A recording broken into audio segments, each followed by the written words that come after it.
కాలము భగవంతుని యొక్క స్వరూపం. ఈ సృష్టిలో అత్యంత బలమైనది ఏది అంటే కాలమే.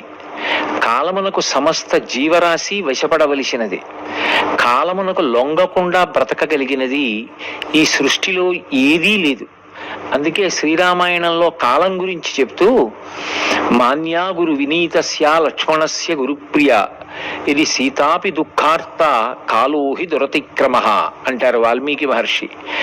కాలోహి దురతిక్రమ, కాలమును దాటడం అనేటటువంటిది, కాలాన్ని తనకి వశం చేసుకోవడం అనేటటువంటిది, కాలము కదలకుండా చెయ్యగలిగినటువంటి స్థితి లోకంలో ఎవరికీ ఉండదు.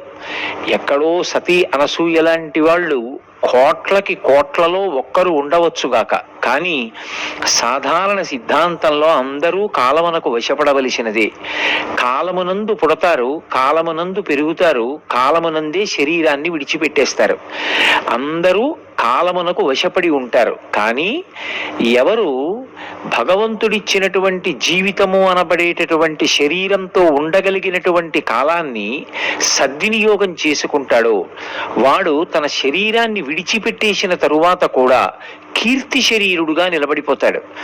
ఆయనకి కీర్తియే శరీరం అవుతుంది. ఆయన కాలంతో సంబంధం లేకుండా యుగాలు దాటిపోయినా కూడా కొన్ని కోట్ల మందిని ప్రోత్సాహపరచగలిగినటువంటి వాడై, ఆదర్శనీయుడై, ఎంతో మందికి ప్రేరణ ఇవ్వగలిగినటువంటి జీవన విధానము కలిగినటువంటి వాడై జీవితంలో నిలబడిపోతాడు. అందుకే మనుష్యుని జీవితంలో అన్నిటికన్నా అత్యంత ప్రధానమైనదిగా చెప్పబడినది ఏది అంటే కాలము యొక్క విలువని గుర్తించడం, ఆ కాలాన్ని సద్వినియోగం చేసుకోవడం. ఎవడు కాలము యొక్క విలువని గుర్తించలేడో, ఎవడు కాలాన్ని సద్వినియోగం చేసుకోలేడో వాడు కాలగర్భమునందు కలిసిపోతాడు. ఆ జీవితం ఏ విధంగానూ ఉపయోగకరం కాదు. తనని తాను ఉద్ధరించుకోవడానికి పనికిరాదు, ఎవరిని ఉద్ధరించడానికి పనికిరాదు. అలా కాకుండా అసలు కాలము యొక్క విలువ తెలిసి ఉండాలి. అందుకే ఋషులు కాలానికి అంత విలువనిచ్చి కాలాన్ని అనేక రకాలుగా విభాగం చేశారు. సంవత్సరాన్ని ఒక ప్రమాణం చేశారు, మళ్ళీ సంవత్సరంలో ఉత్తరాయణం దక్షిణాయనం అని రెండుగా విడదీశారు. దక్షిణాయనం అంతా భగవంతుణ్ణి ఉపాసన చెయ్యవలసిన కాలము అని నిర్ణయం చేశారు. మళ్ళీ దాన్ని ఒక నెలగా విభాగం చేశారు. మళ్ళీ ఆ నెలని శుక్లపక్షము కృష్ణపక్షము అని విభాగం చేశారు. మళ్ళీ ఆ పక్షంలో ఒక రోజుని తిథి అని నిర్ణయం చేశారు. మళ్ళీ ఆ తిథిని పగలు రాత్రి అని విభాగం చేశారు.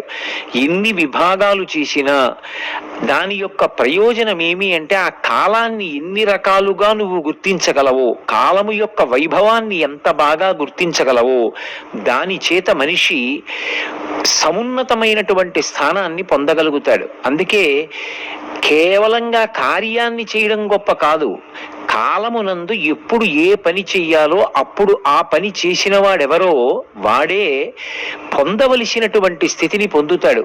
శ్రీరామాయణంలో ఒక మాట అంటారు, కర్తవ్యమకృతం కార్యం సతాం మన్యుముదీరయేత్.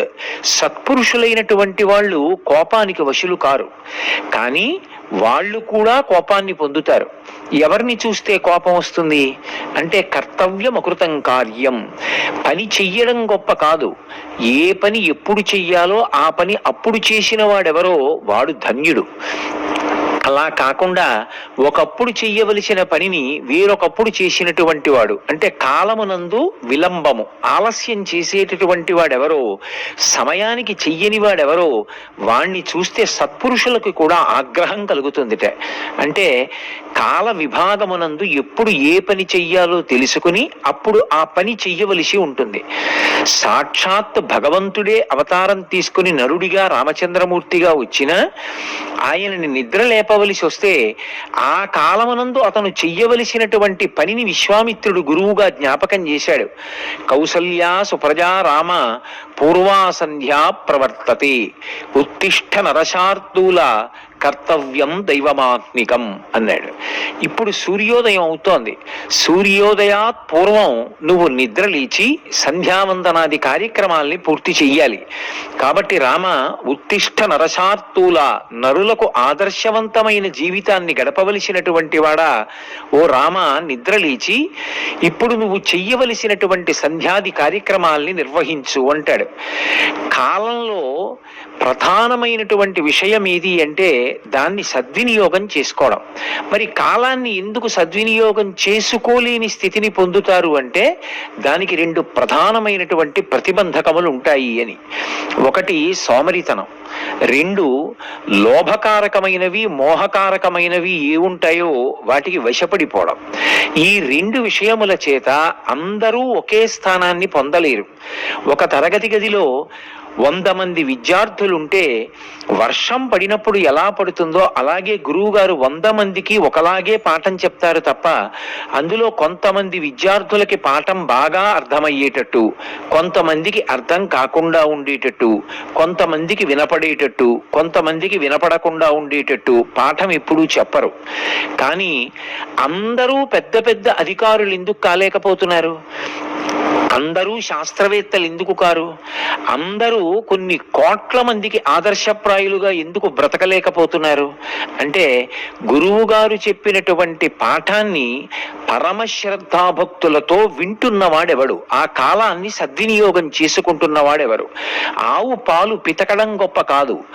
ఆవు పాలు పితికేటప్పుడు 2 మోకాళ్ల మధ్యలో పెట్టుకున్నటువంటి పాత్ర ఆ ఆవు యొక్క శిరముల క్రిందకే ఉన్నదా లేదా, శిరముల నుండి స్రవిస్తున్నటువంటి పాలు ఒక చుక్క కూడా పక్కన పడకుండా కుండలోనే పడుతున్నాయా లేదా అన్న విషయంలో జాగ్రత్త పడినవాడెవరో వాడే ఆవు పాలు పితకగలిగినటువంటి వాడు. కేవలం కుండ మోకాళ్ల మధ్యలో పెట్టుకుని ఎవరి వంకో చూసి మాట్లాడుతూ శిరములు పట్టుకు లాగితే ఆ పాలు నేలపాలైపోతాయి.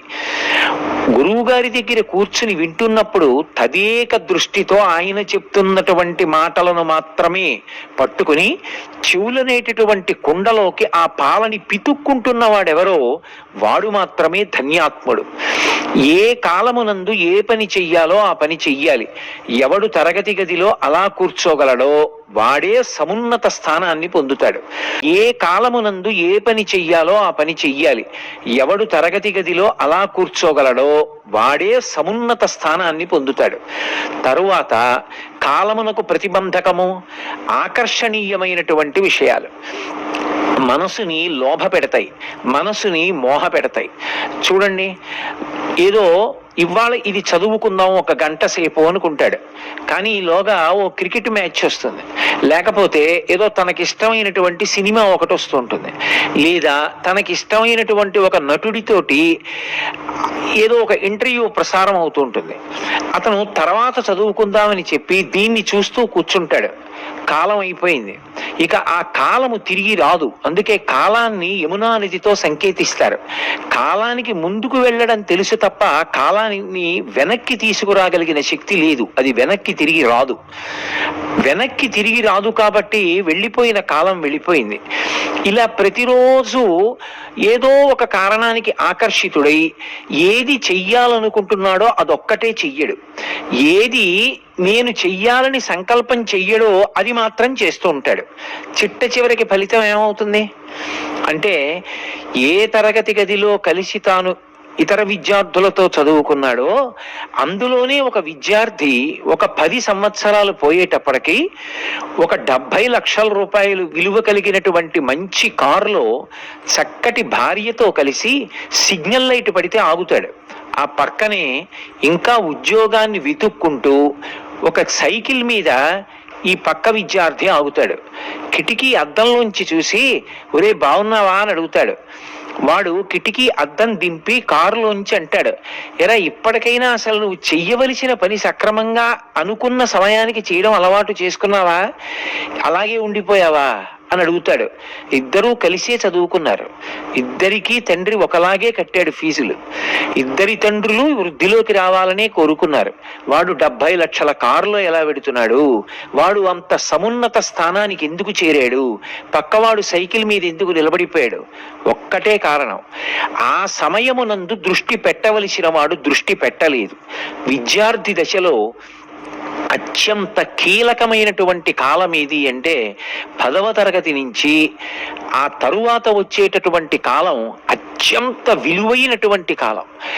ఆ కాలంలో ఏ ఒక్క క్షణాన్ని దుర్వినియోగం చేసినా కూడా ఒక్క ర్యాంక్ తేడా వస్తే చాలు, తనకన్నా ముందు వాడు ఒక విశ్వవిద్యాలయంలో చదువుకుంటాడు, క్యాంపస్ సెలక్షన్లో సమున్నతమైనటువంటి స్థాయికి వెళ్ళిపోతాడు. ఎందుచేత వెనకబడిపోతాడు ఒక విద్యార్థి అంటే, ఆ కాలమునందు దేని మీద దృష్టి పెట్టాలో దాని మీద దృష్టి పెట్టలేదు. కేవలం ఆ 5 సంవత్సరాలు సక్రమంగా చదువు మీద దృష్టి పెట్టి ఉంటే మిగిలిన జీవితం అంతా కూడా ఎంతో సంతోషంగా సమున్నతమైన స్థాయిలో, ఎక్కడైనా కాగితం కింద సంతకం పెట్టడమే తప్ప కాగితాన్ని తాను తయారు చేయవలసినటువంటి అవసరం లేని స్థితిని పొందేవాడు. కానీ ఆ కాలాన్ని దుర్వినియోగం చేశాడు. ఆ కాలమునందు కేవలం మనసు రంజిల్లేటటువంటి విషయానికి వశపడిపోయాడు. దానికి పర్యవసానం ఏమవుతుంది అంటే, తరువాతి కాలం అంతా జీవితంలో చిన్నపుచ్చుకునే గడుపుతాడు. వాళ్ళు ఎంత ప్రేమగా పలకరించినా, తనతో కలిసి చదువుకున్నవాడు సమున్నత స్థాయికి వెళ్ళి దగ్గరికి వచ్చి కరచాలనం చేసి పలకరించిన ఏదో ఆత్మన్యూనతాభావం, వాడంత వాడయ్యాడు, నేను అవలేకపోయాను. తాను జీవితాంతం విచారించిన ఇక తాను చేసిన తప్పుని మాత్రం దిద్దుకోలేడు. దిద్దుకోగలిగినటువంటి తప్పులు కొన్ని ఉంటాయి, జీవితంలో దిద్దుకోలేనంత భయంకరమైన తప్పు ఎప్పుడు జరిగిపోతుందంటే కాలాన్ని సద్వినియోగం చేసుకోకపోవడం వల్లనే. అందుకే ఋషులు కాలం విషయంలో అంత జాగ్రత్త ప్రదర్శించారు. అసలు మీరు సనాతన ధర్మంలో వాంగ్మయాన్ని పరిశీలనం చేస్తే అన్నిటికన్నా ఎక్కువగా దేని మీద దృష్టి పెట్టి మాట్లాడారు అంటే కాలాన్ని సద్వినియోగం చేసుకోవడం. అందుకే సూర్యోదయాత్ పూర్వం ఎన్ని గంటలకి నిద్ర లేవాలి అన్నదానితో మొదలుపెట్టి ఎన్ని గంటలకి నిద్రపోవాలి అన్న విషయాన్ని కూడా ఋషులు చెప్పారు. రాత్రి వేళ బుద్ధి చురుకుతనంతో ఉండదు. పైగా అందరూ నిద్రపోతున్న వేళ తానొక్కడూ మేల్కొని ఉండడం మంచి లక్షణం కాదు. అది మనసు ఏ బలహీనతలనైనా పొంది ఉంటే ఆ బలహీనతల వైపుకి ప్రయాణించడానికి అవకాశం ఇచ్చేటటువంటి సమయం. మహాభారతంలో విదురుడు ధృతరాష్ట్రుడితో మాట్లాడుతూ అదే అంటాడు. అందుకే అందరూ నిద్రపోయే వేళలో తాను నిద్రపోవాలి, అందరూ తెలివిగా ఉండవలసిన సమయంలో తాను తెలివిగా ఉండాలి. చిన్నపిల్లలకు అందుకే పెద్ద పూజా విధానాన్ని శాస్త్రం పెట్టలేదు, చాలాసేపు పూజలో గడపమని చెప్పలేదు, ఏకాదశి లాంటి ఉపవాసాలు చెయ్యమని చెప్పలేదు, దేవాలయాలకి అదే పనిగా వెళ్ళి దర్శనాలు చేసుకుని ప్రదక్షిణాలు చేసి నమస్కారాలు చెయ్యమని కూడా చెప్పలేదు. నీకు సమస్తమైనటువంటి దేవతల యొక్క సమాహార స్వరూపము తల్లిదండ్రుల రూపంలోనే ఉన్నారు. ఏ గుడికి కూడా చిన్నతనంలో అంత ప్రయాసపడి వెళ్ళక్కర్లేదు. ఎప్పుడైనా ఏ నైమిత్తిక తిథి నాడో వారంలో ఏదైనా ఒకరోజో దేవాలయానికి వెళ్ళడాన్ని నేను వ్యతిరేకించను. కానీ తల్లిదండ్రులకి ప్రదక్షిణం చేసి ఒక్క నమస్కారం చేస్తే చాలు. నీ గురువు గారి పట్ల నువ్వు గౌరవ భావంతో పూజ్యభావంతో ప్రవర్తించగలిగితే చాలు. అది నీకు విశేషమైనటువంటి భగవంతుని యొక్క అనుగ్రహాన్ని తెచ్చి కట్టపెడుతుంది. శాస్త్రం ఎందుకు విద్యార్థి దశకి అన్ని మినహాయింపులు ఇచ్చింది అంటే ఒక్కటే కారణం, వాడి పేరే విద్యార్థి. ఆ సమయమునందు నువ్వు ఎంత విద్య సముపార్జనం చేశావో అదే నీకు రాబోయే జీవితంలో తొట్టుపాటు పడకుండా ఊంచుకుని నిలబడగలిగినటువంటి స్థితినిస్తుంది, ధార్మికమైనటువంటి జీవితాన్ని ఇస్తుంది. నువ్వు ఏ స్థానంలో కూర్చున్నావన్నది కాదు, ఏ స్థానంలో కూర్చున్నా కూడా పూజనీయుడవై, అతను విశ్వసనీయమైనటువంటి వ్యక్తి, అతను పద్ధతైనటువంటి జీవితము గడిపేటటువంటి వాడనేటటువంటి కీర్తిని తెచ్చిపెడుతుంది. ఎదర జీవితంలో ఎన్నో కష్ట సుఖాలు ఉండొచ్చు, ఒత్తిడిలు ఉండొచ్చు, వైక్లభ్యాలు ఉండొచ్చు, ఉద్ధాన పతనాలు ఉండొచ్చు. వాటిని తట్టుకోవడానికి కావలసిన శక్తి ఎక్కడి నుంచి వస్తుందంటే విద్యార్థి దశలో ఇక ఏ పని ఉండదు. చక్కగా గ్రంథపఠనం చేయడం, గురువు గారిని సేవించడం, చదువుకోవడం. అందుకే పిల్లలు అమ్మ నేను చదువుకుంటానమ్మా అంటే కాసేపు చదువు వద్దులేరా సినిమా చూడని ఏ తల్లిదండ్రులు చెప్పరు, కాసేపు టీవీ చూడని ఏ తల్లిదండ్రులు చెప్పరు. చదువుకి ప్రతిబంధకమైనటువంటి విషయాలు ఏ ఉంటాయో వాటిని నీ దగ్గర ఉంచుకోవడమే మనసు ప్రేరణ పొందడానికి కారణం అవుతుంది. ఒక తండ్రి చేతిలో సెల్ ఫోన్ పట్టుకున్నాడు అంటే దానికి ఒక అర్థం ఉంది. ఆయన ఒక కుటుంబ యజమాని కాబట్టి ఆయన ఎవరితోనన్నా మాట్లాడవలసి రావచ్చు, లేదా ఆయనతో ఎవరైనా మాట్లాడవలసి రావచ్చు.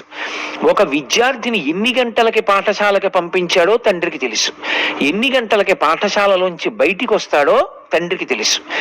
అంతకన్నా ముందు ఏ కారణం చేతనైనా పాఠశాలలోంచి పిల్లవాడిని పంపించేస్తే ఆ తండ్రికి అయ్యా ఇవాళ పాఠశాల ఫలానా కారణానికి మూసేసి ఇంటికి పంపించేశామని చెప్పడానికి తండ్రికి ఒక సందేశాన్ని పంపించడానికి పాఠశాల యాజమాన్యం దగ్గర ఫోన్ ఉంది. నీకెందుకు ఫోను? నువ్వు ఎవరితో మాట్లాడాలి? నీకెందుకన్ని మెసేజ్లు? నీకెందుకు సెల్ ఫోన్ ఒక్కటి దగ్గరుంటే అందులో ఇవాళ యావత్ ప్రపంచాన్ని చూడొచ్చు. ఇంకా పరిణితి పొంది ఏది చూడవచ్చో ఏది చూడకూడదో, ఏది వినొచ్చో ఏది వినకూడదో, ఏది మాట్లాడచ్చో ఏది మాట్లాడకూడదో, ఎవరితో అంట కాగచ్చో ఎవరితో కూడకూడదో తగినంత పరిణితితో నిర్ణయం చేసుకోవడం చేతకాని విద్యార్థి చేతిలో సెల్ ఫోన్ లాంటి వస్తూ ఉంటే అది శీల భ్రంశానికి దారి తీస్తుంది తప్ప ఎక్కడో ఎవరో ఆ నిగ్రహ శక్తి ఉన్నవాడు తప్ప కోట్ల మందిలో ఏ ఒక్కడు దాన్ని సక్రమంగా వినియోగించుకోగలుగుతాడు? లాల్ బహదూర్ శాస్త్రి లాంటి మహాపురుషులు విద్యార్థి దశలో పాఠశాలకి వెళ్ళవలసి వస్తే చేతిలో డబ్బులు లేకపోతే పడవవాడు అక్కర్లేదయా డబ్బు ఇవ్వక్కర్లేదు ఎక్కమంటే డబ్బు ఇవ్వకుండా నేను పడవ ఎందుకు ఎక్కాలని బట్టలు విప్పి పుస్తకాల్ని వీపుకి మూట కట్టుకుని గంగా నదిని ఈది ఆవలి ఒడ్డుకి వెళ్లి శాస్త్రి గారు చదువుకుని భారతదేశానికి ప్రధానమంత్రి అయి జై జవాన్ జై కిసాన్ నినాదాన్నిచ్చి హరిత విప్లవాన్ని సృష్టించి ఈ దేశానికి ఎనలేని కీర్తిని తెచ్చారు. ఇవాళ ఏ తల్లిదండ్రులు కూడా పిల్లల్ని పుస్తకాలు వీపున కట్టుకుని గంగానదిని దాటి వెళ్లి చదువుకోమని చెప్పట్లేదు. పిల్లల్ని ఎంత సుఖపెట్టి చదివించాలో అంత సుఖపెడుతున్నారు, తల్లిదండ్రులు ఎంత కష్టపడాలో అంత కష్టపడుతున్నారు. ఇవాళ ఏ తల్లిదండ్రులు కూడా పిల్లల్ని పుస్తకాలు వీపున కట్టుకుని గంగానదిని దాటి వెళ్లి చదువుకోమని చెప్పట్లేదు. పిల్లల్ని ఎంత సుఖపెట్టి చదివించాలో అంత సుఖపెడుతున్నారు, తల్లిదండ్రులు ఎంత కష్టపడాలో అంత కష్టపడుతున్నారు. సుఖంగా చదువుకోమని అంత సౌకర్యాలు తల్లిదండ్రులు కల్పిస్తున్నప్పుడు, పాఠశాల కల్పిస్తున్నప్పుడు, యాజమాన్యాలు కల్పిస్తున్నప్పుడు, గురువులు ముందుకొస్తున్నప్పుడు ఒక విషయాన్ని పూర్వం వింటూ ఉంటే మనసులో ఊహించుకునే వాళ్ళం. ఒక ఊహా చిత్రాన్ని లేదా అక్కడ వేసినటువంటి నలుపు తెలుపులో ఉన్నటువంటి ఒక చిత్రపటాన్ని చూసి మురిసిపోయేవాళ్ళం. ఉత్తరాన హిమాలయ పర్వతాలు ఉంటాయంటే అది చూసి మురిసిపోయేవాళ్ళం. కానీ ఇవాళ విద్యార్థులకు ఒక తెర పెట్టి దాని మీద హిమాలయ పర్వతాలన్నింటినీ కూడా చూపించగలిగినటువంటి సాంకేతిక పరిజ్ఞానం వచ్చింది. చదువుకోనేటటువంటి వయస్సులో చదువు మీద తప్ప ఏ ఇతర విషయం మీద దృష్టి పెట్టవలసిన అవసరం లేదు అని శాస్త్రవాక్కు. చదువుకునేటటువంటి పిల్లలకి చదువు చెప్పడం వినా అసలు వాళ్ళని చదువుకోండి అన్న ఒక్క మాట తప్ప పెద్దలైన వారు తద్భిన్నమైనటువంటి ఏ విషయాన్ని వాళ్ళకి బోధ చెయ్యకూడదని, తద్భిన్నమైన ఏ విషయంలోకి విద్యార్థుల్ని లాగకూడదని, వాళ్ళ జీవితంలో ఆ కాలం పాడైపోతే ఇక ఎవరూ తెచ్చిపెట్టి ఇవ్వలేనటువంటిది. మనమేదో అనుకున్నామని పిల్లల్ని తీసుకొచ్చి ఆ పిల్లల యొక్క కాలాన్ని దుర్వినియోగం చేసేటటువంటి అధికారం ఎవ్వరికీ ఉండదు. పిల్లలకి సెల్ ఫోన్లు ఇవ్వడం అనేటటువంటిది వాళ్ళు నిలబడడం అనేటటువంటి దానికి ప్రశ్నార్థకమై వాళ్ళకి వాళ్ళ శీలాన్ని పాడు చేయగలిగినటువంటి ఒక ఉత్ప్రేరకాన్ని అందించడం. అలాగే విపరీతమైన వేగంతో వెళ్ళగలిగినటువంటి ద్విచక్ర వాహనాలు. ఎవరో ఒక పిల్లవాడు తెలిసో తెలియకో కొనుక్కుంటాడు. తెలియక బలహీనమైన మనస్తత్వం ఉన్నటువంటి పిల్లవాడు తండ్రిని వేధించవచ్చుగాక, చెప్పడం చేత కాకపోతే ఇంకొక పెద్దల దగ్గరికి తీసుకెళ్లి దానివల్ల వచ్చే ప్రమాదాన్ని చెప్పాలి. ఆ వయసులో ఎంత వేగంగా వెళ్ళడం అంటే అంత వేగంగా వెళ్ళడం సంతోషం అనిపిస్తుంది. కానీ జీవితంలో ఏది సాధించాలన్నా శరీరానికి ఆరోగ్యం ఉండడం అనేటటువంటిది అత్యంత అవసరం. ఈ దేశంలో ఒక ఐపీఎస్ ఆఫీసర్ కాగలిగినటువంటి ఒక సమర్థుడికి, ఎంతో మంది సంఘ విద్రోహక శక్తుల్ని పట్టుకోగలిగినటువంటి వ్యక్తికి చిన్నతనంలో ఒక మోటార్ సైకిల్ ఇచ్చిన కారణం చేత వాడికి వెన్నుపాము మీద తగలరాని దెబ్బ తగిలితే, వాడు దాని మించి జారి పడిపోతే, ఈ పిల్లవాడు మెట్లు ఎక్కకూడదు, ఈ పిల్లవాడు పరిగెత్తకూడదు అంటే, కొడుకు అడిగాడు అని చెప్పి కొడుకు మీద ప్రేమ ఉండడం తప్పు కాదు. కానీ లొంగిపోయి తండ్రి మోటార్ సైకిల్ ఇవ్వడం ఎంత తప్పో, ఆ మోటార్ సైకిల్ వాడుకోవాలన్న కోరిక కలగకూడని వయసులో కలగడం కూడా అంతే తప్పు. అలా కలగకుండా ఉండాలి అంటే చదువు ఒక్కటి కాదు, దానికి సంస్కారము తోడు కావాలి. ఎంతమంది మహనీయులు చదువుకునేటప్పుడు ఎంత కష్టపడి చదువుకుంటే అంత వృద్ధిలోకి వచ్చారో అర్థం అవ్వాలి. ఏపీజే అబ్దుల్ కలాం గారు ఈ దేశానికి రాష్ట్రపతి చేశారు. ఒకప్పుడు రామేశ్వరం పక్క నుంచి అత్యంత వేగంగా వెళ్ళిపోతున్న రైలు, రామేశ్వరంలో స్టాప్ లేకపోతే వెళ్ళిపోతున్న రైల్లోంచి పేపర్ కట్టలు బయటికి తోసేస్తే, ఆ పేపర్ కట్టలు తీసుకొచ్చి ఇంటికి వాటన్నింటినీ విడివిడిగా పేపర్లుగా కట్టుకుని సైకిల్కి పెట్టుకుని తెల్లవారుజామున రామేశ్వరంలో ఇంటింటికి తిరిగి ఆ పేపర్ వేసి పాఠశాలకు వెళ్ళి చదువుకుని, సాయంకాలం 1 గంట మళ్ళీ ఇంటింటికి వెళ్ళి పేపర్ బిల్ కలెక్ట్ చేసి పరమ శ్రద్ధాభక్తులతో 7 గంటల నుంచి చదువుకుని అంత వృద్ధిలోకి వచ్చి భారత రాష్ట్రపతి అయి మన దేశం యొక్క కీర్తిని ప్రపంచవ్యాప్తంగా నిలబెట్టారు. అటువంటి మహనీయుని యొక్క అడుగుజాడలలో నడవడం భారతదేశంలో ఉన్నటువంటి విద్యార్థులందరికీ ఆవశ్యకం. వార్తాపత్రికలు కానీ, దినపత్రికలు కానీ, మాధ్యమాలు కానీ అటువంటి మహనీయుల యొక్క జీవితాల్ని చూపించడానికి ప్రత్యేకంగా సమయాలు కేటాయించాలి. విద్యార్థి దశలో ఉండగా కేవలం చదువే కాకుండా దానితో పాటు సంస్కార బలాన్ని పిల్లలకి అందజేయగలిగినటువంటి మహనీయుల యొక్క జీవిత చరిత్రలు అందుబాటులోకి తేవాలి. పాఠశాలల యొక్క గ్రంథాలయాలలో ఆ పుస్తకాల నుంచి వాళ్ళకి చదువుకునేటటువంటి అలవాటు చెయ్యాలి. కాలం సద్వినియోగం కాకపోవడానికి మరొక ప్రతిబంధకం సోమరితనం. జీవితంలో కాలమునకు సంబంధించి ఏ ప్రణాళిక రచన లేకపోవడం. అసలు నువ్వు చెయ్యాలి అని అనుకోవాలి, కానీ జీవితంలో ఎన్ని పనులు చేసినా ఇంకా నాకు జీవితం సరిపోదు, అబ్బో నేను తెలుసుకోవలసినవి ఇన్ని విషయాలున్నాయో అనిపిస్తుంది. మహనీయులైనటువంటి వారు చేసినటువంటి పనులు చూస్తే ఆశ్చర్యం కలుగుతుంది. అసలు ఏ విషయం తెలుసుకుందాం, ఏ విషయం చేద్దామన్న తాపత్రయం లేకపోతే అసలు కాలమంతా మిగులుగానే కనపడుతుంది. పరీక్షకి వెళ్లే ముందు 3 రోజుల ముందు చదువుకుంటే చాలదా, మిగిలిన కాలం ఎలా గడిపితే పోదు అనిపిస్తుంది. అసలు మనిషి పాడైపోవడానికి కారణం అక్కర్లేని విషయాలన్నీ 5 పైసలు ఖర్చు లేదు కదానని వచ్చి మాట్లాడుతుండడం. తను పాడైపోవడం ఒకెత్తు, వాడికి ఏ పని లేదు, వాడికి జీవితంలో వృద్ధిలోకి వద్దామన్న కోరిక లేదు, ఓ మంచి పుస్తకం చదువుకుందామని కోరిక లేదు, ఓ ధ్యానం చేసుకుందామని కోరిక లేదు. పనికి మాలిన మాటలన్నీ మాట్లాడుతుండడం. పోనీ తనతో పోయిందా? కాలాన్ని సద్వినియోగం చేసుకుందాం అనుకున్న వాడి దగ్గరికి వెళ్ళి వాడి దగ్గర కూర్చుని గంటలు మాట్లాడుతూ ఉండడం. తాను పాడైపోవడం ఒకెత్తు, అవతల వాడిని పాడు చేయడం ఒకెత్తు. అందుకే భగవంతుడు నోరు ఇచ్చాడు కదా అని, మాట ఇచ్చాడు కదానని కేవలంగా సంతోషంగా కాలం గడపడానికి కబుర్లు చెప్పుకుంటూ కూర్చోవడం అనేటటువంటి దుర్లక్షణం ఎప్పుడూ ఉండకూడదు. మాట మాట్లాడితే ప్రయోజనకరం కావాలి. ఎవరితోనైనా మాట్లాడితే ఎంతసేపు మాట్లాడాలో, ఆ మాట మాట్లాడడం ఎంతవరకు అవసరమో అంతవరకు మాట్లాడాలి తప్ప ఏమీ పని లేదు కదా అని చెప్పి కబుర్లలో పొద్దుబుచ్చుకుందాం అనుకోవడం చాలా దారుణాతి దారుణమైనటువంటి విశేషం. మీరు మహాత్ముల జీవితాలు గమనించండి, అసలు వాళ్ళకి ఒక్క క్షణం ఖాళీ ఉండదు. ఈ దేశంలో దుర్గాబాయి దేశ్ముఖ్ అని మహాతల్లి, ఆవిడ ఒకానొకప్పుడు ఆంధ్ర విశ్వవిద్యాలయ ప్రాంగణంలోకి వెడితే దాని ఉపకులపతి అయినటువంటి డాక్టర్ విఎస్ కృష్ణ గారు ఆవిడని ఆహ్వానం చేస్తూ సభలో ఒక మాట అన్నారు. ఈ రాష్ట్రం గర్వించదగ్గ వ్యక్తి, ఈ రాష్ట్రానికే కోడలు, అటువంటి తల్లి ఇవాళ విశ్వవిద్యాలయ ప్రాంగణంలోకి వచ్చారు. అందుకే విద్యార్థులందరూ ఆవిడ్ని చూడాలని, ఆవిడ జీవితాన్ని స్ఫూర్తిగా తీసుకోవాలని ఆవిడ్ని పరిచయం చేస్తున్నాను అంటే విద్యార్థుల యొక్క కరతాళ ధ్వనులు మిన్నంటాయి. ఎందుకు అటువంటి మహాత్ముల్ని తీసుకొస్తారు విశ్వవిద్యాలయ ప్రాంగణాల్లోకి? 11వ సంవత్సరంలో ఆవిడ మహాత్మా గాంధీ గారి ప్రసంగం విన్నారు. సహాయ నిరాకరణోద్యమం జరుగుతోంది ఆ రోజుల్లో. హిందీ నేర్చుకోవలసిన అవసరం ఏమిటి, విదేశీయుల నుండి వచ్చినటువంటి వస్తువుల్ని వాడకుండా తనంత తానుగా స్వచ్ఛందంగా విడిచిపెట్టవలసినటువంటి అవసరం ఎక్కడుంది తెలుసుకున్నారు.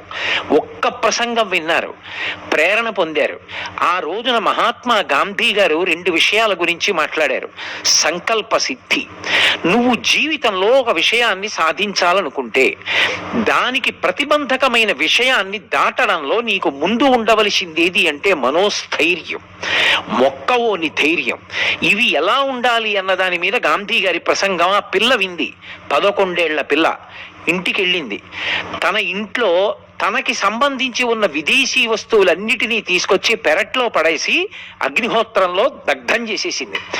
ఒక రాట్నం కొనుక్కొని ఆ పిల్ల ప్రతిరోజు రాట్నం ఉడికి తాను బట్ట తయారు చేసి ఆ ఉడికిన బట్టతో చేసినటువంటి బట్ట కట్టుకుంది. హిందీ నేర్చుకుంది. ఆ పిల్ల తరువాతి కాలంలో ఆమె దుర్గాబాయి దేశ్ముఖ్. ఆమె ఒక అద్భుతమైనటువంటి పుస్తకం రాశారు. తెలుగులో నేను ఆ పుస్తకం పేరు చెప్పాలి అంటే మాట్లాడే రాళ్ళు, స్టోన్స్ దట్ స్పీక్ అని చెప్పి ఓ పుస్తకం రాశారు ఆవిడ. అందులో ఆవిడ భావన ఏమిటంటే, ఆవిడ ప్రారంభం చేసినప్పుడు 12వ సంవత్సరంలో ఆవిడ చిన్నపిల్లలకి, ప్రత్యేకించి ఆడపిల్లలకి బాలికా హిందీ ప్రచార సభ అని ఒక చిన్న కుటీరంలో ప్రారంభం చేశారు. తాను మహాత్మా గాంధీ గారి యొక్క ప్రసంగం నుంచి ఎలా ప్రేరణ పొందారో అలా అందరికీ కూడా దేశభక్తి కలగడానికి చిన్న పిల్ల దేశభక్తికి సంబంధించిన పుస్తకాలు చదివి అందరినీ కూర్చోపెట్టి దేశభక్తి కలిగేటట్టుగా దేశభక్తుల యొక్క చరిత్రలు చెప్తూ ఉండేవారు. ఎంత మందిని తీర్చిదిద్దారు. తరువాతి కాలంలో ఆవిడ అకుంఠితమైనటువంటి దీక్ష చేత ఆమె సంకల్పానికి సువిశాలమైనటువంటి ప్రాంగణాలు, దాదాపుగా ఒక 100 ప్రాంగణాలు ఒక్క ఆంధ్రదేశంలో వచ్చాయి.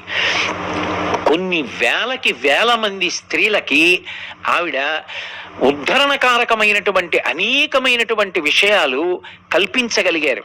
ఆమె సంకల్పానికి సువిశాలమైనటువంటి ప్రాంగణాలు, దాదాపుగా ఒక 100 ప్రాంగణాలు ఒక్క ఆంధ్రదేశంలో వచ్చాయి.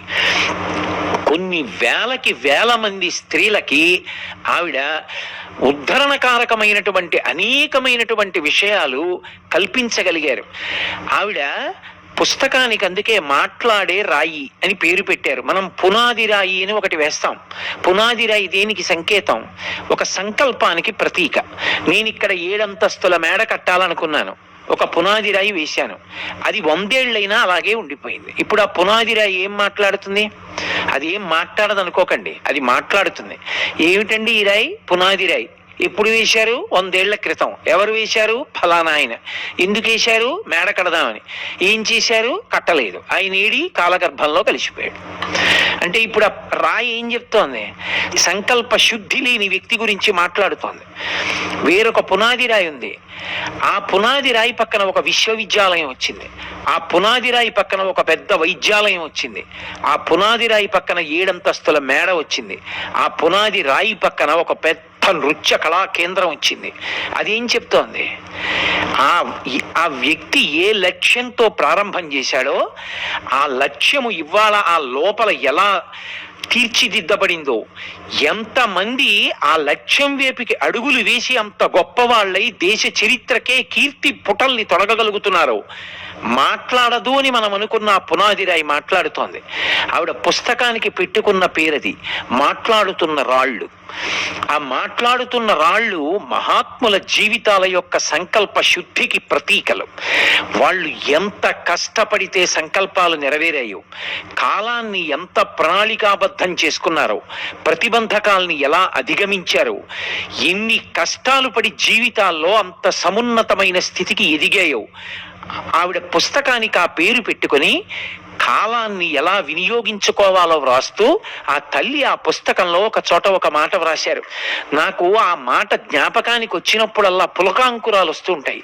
ఆ తల్లి అన్నారు, ఒక సంకల్ప శుద్ధి కలిగిన వ్యక్తి, కాలము యొక్క విలువని అర్థం చేసుకోగలిగినటువంటి వ్యక్తి, ప్రణాళికాబద్ధంగా కాలాన్ని తీర్చిదిద్దుకోగలిగినటువంటి వ్యక్తి ఏ కార్యాన్ని సాధించాలనుకుంటున్నాడో ఆ కార్యాన్ని సాధించడానికి తాను అనుసరించవలసినటువంటి కార్యక్రమాన్ని ప్రణాళికగా రచన చేసుకుని కాలంలో లోభకారకములను మోహకారకములను జయించి తన యొక్క ప్రణాళికకి నిలబడగలిగినటువంటి వ్యక్తి కొన్ని కోట్ల కోట్ల కోట్ల రూపాయలు సంపాదించి తేగలడు. కానీ కోట్ల కోట్ల రూపాయలు అటువంటి ఒక వ్యక్తిని మాత్రం తయారు చెయ్యం. అటువంటి ఒక వ్యక్తి దేశ చరిత్రని తిరగరాస్తాడు. అటువంటి ఒక వ్యక్తి దేశ చరిత్రలో ఒక కొత్త పేజీని తొడుగుతాడు. అబ్దుల్ కలాం గారు అలా అదే అంటారు, నువ్వు ఒక కళాకారుడివి కావాలా, గాయకుడివి కావాలా, ఆధ్యాత్మవేత్తవు కావాలా, శాస్త్రవేత్తవు కావాలా, వ్యోమగామి కావాలా, మంచి విద్యార్థివి కావాలా, నిన్ను విశ్వసించగలిగిన ఉద్యోగివి కావాలా, ఆదర్శ రైతువి కావాలా, నీ ఇష్టం, నువ్వు నిర్ణయించుకో. కానీ ఒకటి గుర్తుపెట్టుకో, ఈ దేశ చరిత్రలో నీ పేరు మీద ఒక పుట తొలగబడాలి. అలా తొలగబడాలి అంటే నీ గురించి మాట్లాడగలిగిన రాయి ఒకటి ఉండాలి. ఆ రాయి నీ గురించి మాట్లాడాలి అంటే నీ జీవితం కాలము యొక్క విలువని తెలుసుకున్నదై ఉండాలి. అన్ని రాళ్ళు మాట్లాడవు, అన్ని రాళ్ళు మహాత్ముల జీవితాలు చెప్పలేవు. ఎందుకంటే అందరూ కాలములో వశపడిపోతారు. ఏదో ఒక ఆకర్షణీయమైన విషయానికి ఆకర్షితుడై వెళ్ళిపోతాడు. కానీ దాన్ని తట్టుకుని నిలబడి ఆ నిగ్రహంతో విద్యార్థి దశలో చదువుకోవడం అంటే చదువుకోవడమే. ఆ తరువాతి కాలంలో చదువుకుందామన్నా కూడా అంత అవకాశం ఉండొచ్చు, ఉండకపోవచ్చు. శరీరానికి బడలిక కలగచ్చు, ఇతర విషయాల మీద దృష్టి పెట్టవలసి రావచ్చు. కానీ విద్యార్థి దశలో హాయిగా వేళ పట్టున పరమ ప్రేమతో పెట్టే అమ్మ ఉంటుంది.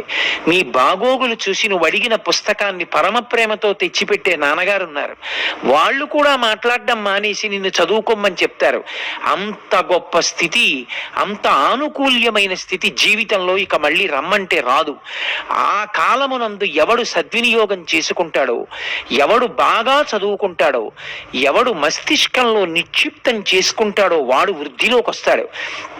అందుకే మనకి వాంగ్మయాన్ని ఛందోబద్ధం చేస్తారు. ఏది జ్ఞాపకం ఉంచుకోక్కర్లేదో అది వచనంగా చెప్తారు. ఏది జ్ఞాపకంలో ఉండాలో జీవితంలో దాన్ని ఛందస్సులో వ్రాస్తారు. మత్తేభం, శార్దూలం, కందం, సీసపద్యం ఇవి ధారణాయోగ్యములై ఉంటాయి. అవి చదివితే జ్ఞాపకం ఉంటాయి. అందుకు ఛందస్సు. ఛందస్సులో ఉన్నది జ్ఞాపకం ఉంటే నీకు జీవితంలో ఒడిదుడుకులు వచ్చినప్పుడు ఆ విద్య నీకు అక్కరకు వస్తుంది తప్ప ఆ పుస్తకం నా ఇంట్లో పుస్తకాలు పెట్టుకున్న గూట్లో ఉందండి అంటే సమస్య ఇక్కడ, పుస్తకం అక్కడ ఉంటే ఆ సమస్యకి పరిష్కారం కానీ ఆ సమస్యని తట్టుకోగలిగిన శక్తి కానీ నీకు అక్కడికి రాదు. అందుకే మహాత్ముల జీవితాలలో ఏది వదులుకోలేదు అంటే కాలాన్ని వదులుకోలేదు. దక్షిణ దేశంలో అంత ప్రఖ్యాతి వహించినటువంటి అరబిందో ఒకానొకప్పుడు అండమాన్ కారాగారంలో ఉన్నారు.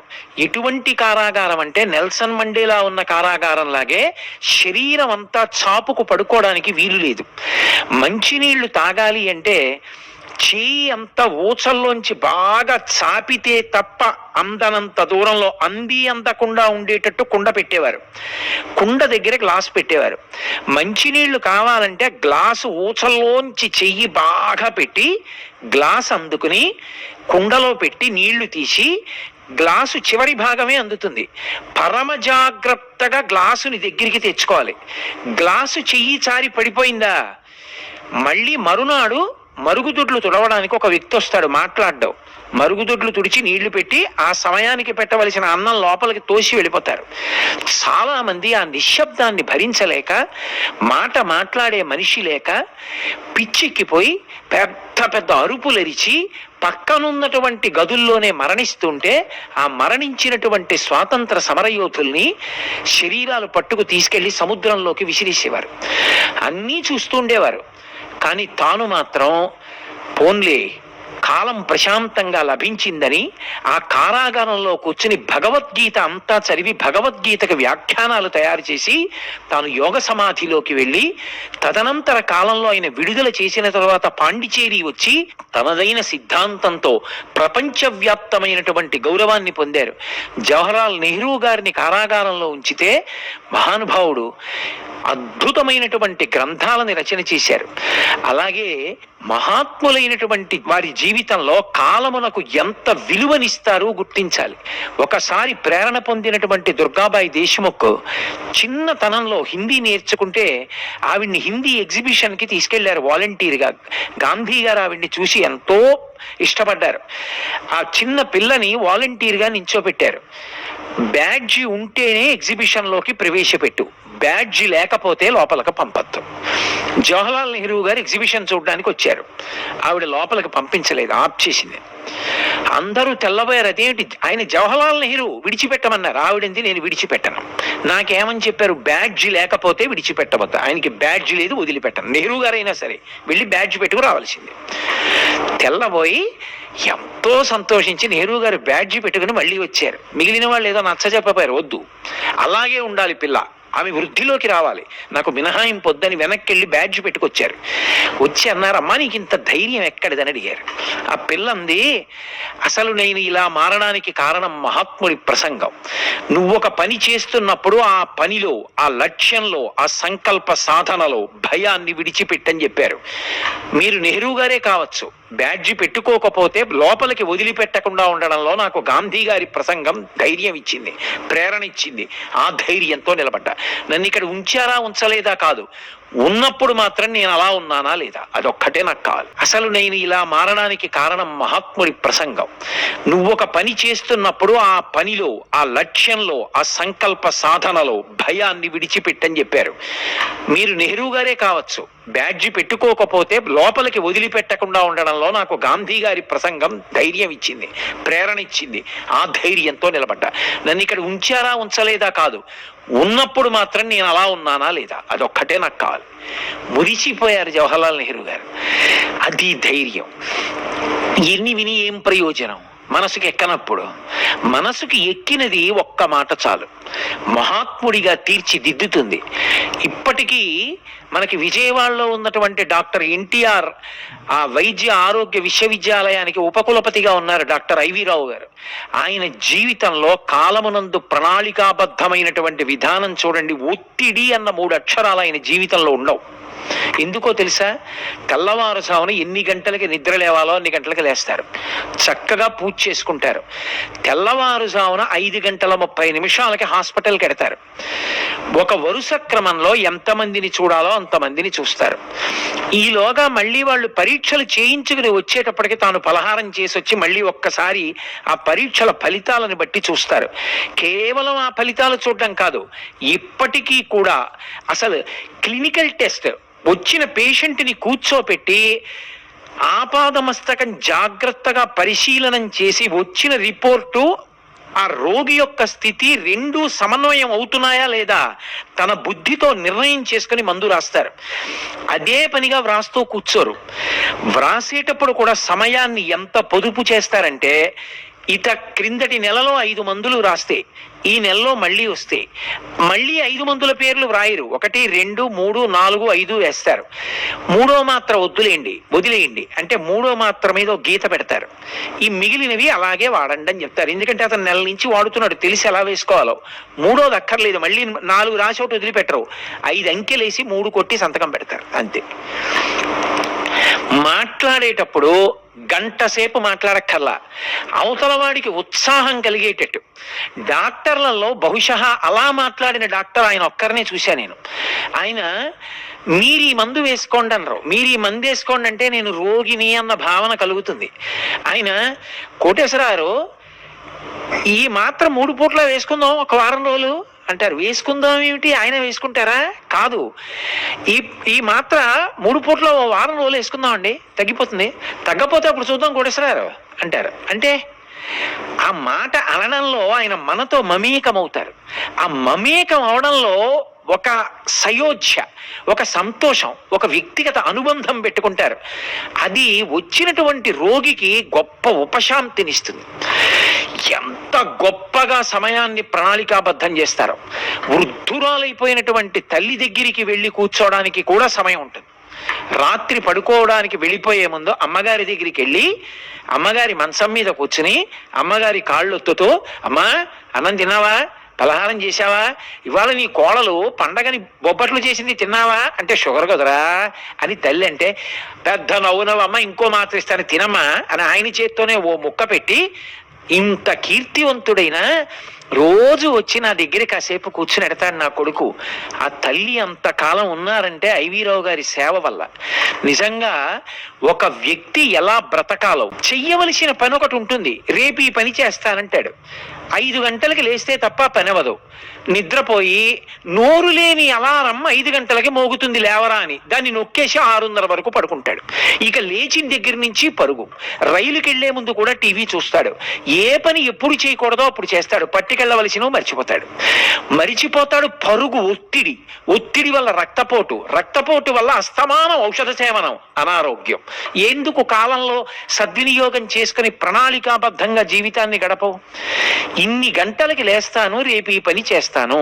నువ్వు చెయ్యవలసిన పని గురించి నీకే ప్రణాళిక లేకపోతే నువ్వు ఎవరికి ఈ ప్రణాళికలు రచన చేసి దేశోద్ధరణకి పనికిరాగలవు?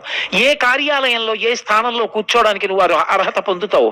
అందుకే జీవితంలో అన్నిటికన్నా అవసరమైనది ఏది అంటే కాలాన్ని సద్వినియోగం చేసుకోవడమే.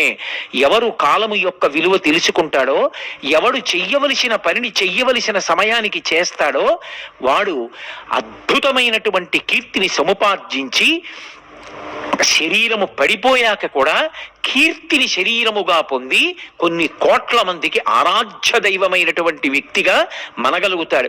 అటువంటి స్థితిని పొందడానికి మహాత్ముల యొక్క జీవితాలని ప్రేరణగా పొంది అందరం వృద్ధిలోకి రావాలని, ప్రత్యేకించి యువతరం విద్యార్థులు ఈశ్వరానుగ్రహంతో కాలాన్ని సద్వినియోగం చేసే శక్తిని పొందాలని త్రికరణ శుద్ధిగా భగవంతుడికి నమస్కరిస్తూ స్వస్తి.